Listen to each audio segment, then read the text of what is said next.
What's up everyone, this is CyberKnight8610, and today we still have a ton of cards to talk about with you guys. These are the other cards that are in the Collector's Pack 17, and from this, of course, we have a new Super Heavy Samurai card, we have a new Ninja, Gladiator Beast even, and a new Amazoness Fusion monster. So there's a lot of variety to talk about in this video. I kind of want to make it its own separate video because of that, and sorry it's been a little bit of, spam for you guys. I know I've uploaded a lot of videos today. I'm still kind of debating on if I'm going to upload Raidraptor Special Edition today or not. I still hadn't even recorded it, so if so, it's going to be late tonight if it's uploaded. If not, I might just wait till tomorrow because this will be like my 4th video today, and I don't want to spam you guys too much. I feel bad if I do that.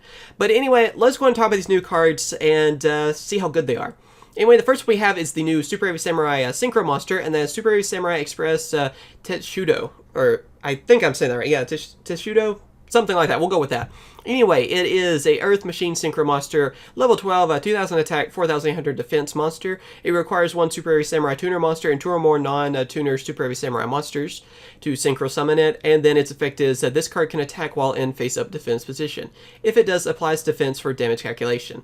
Once per turn, you can discard up to 2 cards, then target as many cards your opponent controls, destroy them. Once per turn, you can banish as many spell trap card zones from either player's graveyard as possible, and if you do, inflict 200 damage to your opponent for each card banished this way.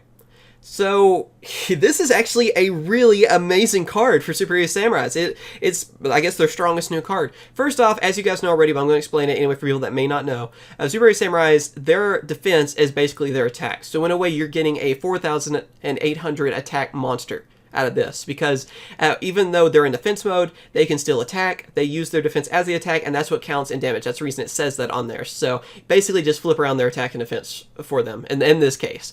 But yeah, this card is amazing. I mean, basically it has 4,800 attack because their defense counts as their attack. Also, it has a destruction effect, being able to discard up to 2 cards and then destroy your opponent's cards with that. And then also being able to banish spells or trap cards in either player's graveyards to then just get rid of them and also inflict damage to your opponent. So you're also getting a burn effect with it too. More than likely, you're going to be banishing from your opponent's graveyard, because obviously, with Super Heavy Samurais, if you don't know, they're pretty much an all-monster deck, and they work out really well for this reason, and their effects are, they can't really use their full power if you have spells and traps in your graveyard. That's a negative for them. So that's the reason you don't run any. And that's the reason you would probably use that against your opponent. But I guess if you're running a build where you do happen to have a couple of them for some reason, you could banish them so they're not a problem for you anymore. Do some burn damage. There you go. Gets rid of, solves 2 problems. Do burn damage, and then also get rid of those spells and traps. It looks like it's going to be a great new addition to them, and can't wait to try it out. Then afterwards, we have a new ninja monster, which is a Twilight Ninja Jogan, and it is a Dark Warrior Pendulum monster. Has a scale of 1, level 7, 2000 attack, 1000 defense. Its pendulum effect is if a ninja monster you control attacks a defense position monster, inflict piercing battle damage to your opponent. So, it'll do damage either way. And then the monster effect is you can reveal 1 Ninjutsu art card from your hand, special summon this card from your hand. If this card attacks a defense position monster, inflict piercing battle damage to your opponent. So, even when he's on the field as a monster, he still does piercing battle damage either way. In case people don't know, that means that even if your opponent's monster is in defense, they still take damage. You subtract that defense from your attack. So, and just in case, I know that should be, I'm sure everyone knows that, but just in case there's one person, I want to explain it real quick. Anyway, though, it's good that it has that type of effect, and also, too, that if you have a ninjutsu art card, you can just special summon. You don't have to worry about it being a level 7 monster. The negative, really, is it doesn't have that strong of an attack. I mean, 2000 attack is kind of for especially a level 7 monster. I know it can be, pretty much brought out easily because of your ninjutsu art, but I'm not a big fan of this card, unfortunately. It's not really the best support for ninjas. After Word of Chaos, I mean, when that set came out, it seemed like ninjas were actually getting some really good support, and they did. They got a lot of really good cards. But after that, it just kind of didn't happen anymore for them. So I'm hoping that maybe in the future we'll get some better support. This card's alright for them. I mean, if we maybe get a few more pendulums that make sense for them, that could work. But yeah, for now this is just kind of mediocre in my opinion. It's cool to see something new for them, but really, I don't think it's going to be anything that's going to do much for them, especially since it is the only pendulum for them. So again, they happen to reveal another one? Cool. Maybe that will help it out. After that, of course, we have a new Amazoness Fusion, Amazoness Empress, which I never thought we'd see another Amazoness card, so this is really cool in my opinion. It is an Earth Warrior Fusion monster, level 8, 2800 attack, 2400 defense. It requires 1 Amazoness Queen and 1 Amazoness monster to fuse into it, and its effects are other Amazoness monsters you control cannot be destroyed by battle or card effects. If an Amazoness monster you control attacks a defense position monster, inflict piercing battle damage to your opponent. If this fusion summon card is destroyed by battle or it leaves the field by an opponent's card effect, you can special summon 1 Amazoness Queen from your hand, deck, or graveyard. So first off, it's a card that can protect the other Amazon's cards, which is something that's kind of needed for Amazons. I mean, they kind of, especially with a Paladin, they can power each other up and everything. So that's a way to kind of protect those if you happen to have 3 Paladin on your side of the field. And then also piercing battle damage to all of them too, which is good, just like what we said with ninjas. I mean, that's a good thing. And then, of course, last but not least, its final effect makes it so that if it's destroyed by battle or leaves the field by opponent's card effect, you get to special summon an Amazon's Queen from your hand, deck, or graveyard. So basically, you're getting an Amazon's Queen out of this if it gets removed from the field. So that's another great effect too. Amazon's Queen has a really good effect anyway, kind of being able to lock down your opponent, I believe, with it too. And yeah, I mean, this is just kind of surprising. I mean, it's the best way to put it. I don't think it's anything too crazy for Amazonists, but it's just cool to see something new for them. I knew there was basically a new Panther Warrior and stuff that was in the show too. I kind of wonder if it could possibly be in the set as well. Nothing confirmed yet that I've seen, but this is actually a really cool card to see for them. I don't think it's, Amazonist tier 1 now, right? I don't think anything like that, but it's just a welcome addition for them. And maybe if they get a few more cards, they could be really competitive again. I mean, after, again, Duelist Revolution, they gained all these new cards. They were actually really good to use. So it's kind of like with ninjas. If they gain a few more cards, we could actually see them again. Then after that, we have a Raidraptor card. I know a lot of you are going to be excited about this. Raidraptor Final Fortress Falcon. It is a Dark Winged Beast Sea monster with the rank of 12, 3,800 attack, 2,800 defense, and it requires 3 level 12 monsters to Exceed Summon into it. And of course, its effect is this card with a Raidraptor Exceed monster as Exceed material is unaffected by other card effects. Once per turn, you can detach 1 Exceed material from this card, return all banished Raidraptor monsters to the graveyard. Twice per turn, when this attacking card destroys a monster by battle, you can banish 1 Raidraptor monster from your graveyard. This card immediately makes another attack in a row.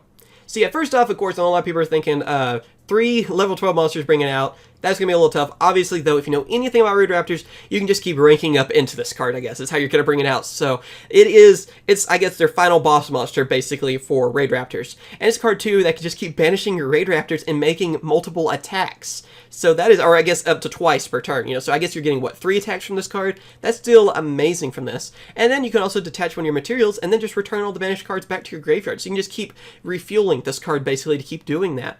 And then, not only that, when it has a Raidraptor Exceed material as one of the materials, which it should, if you're ranking it up, obviously, then it's unaffected by other card effects. So this is actually a really amazing card for Raidraptors. I think this is another one that I would say is a welcome addition, but this is one I feel like is actually going to be used more than the previous cards we talked about because it's something that can actually help out Raidraptors. It's an amazing card. Definitely looking forward to trying that out. After that, we have a new Abyss Actor card, which is Abyss Script Abyssal Entertainment. It is a continuous spell card, and its effect is that you can only use the first effect of this card name once per turn.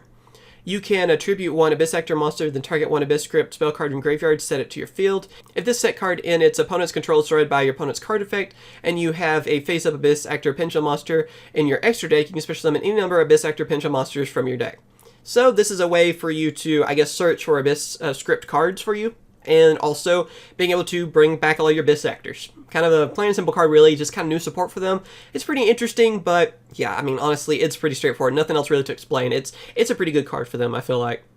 And then, not only that, we have a new Destiny Hero. Yes, with all those new Destiny Heroes, you didn't think we'd probably get any more. We actually have another one, Destiny Hero Dream Guy, which is a Dark Warrior level 1, 0 attack, 600 defense monster. Its effect is you can only use this card's name effect once per turn. During damage calculation, if a Destiny Hero monster you control is battling, if this card is in your graveyard, you can special summon this card from your graveyard, and if you do, that battling monster cannot be destroyed by a battle, and you take no battle damage from that battle.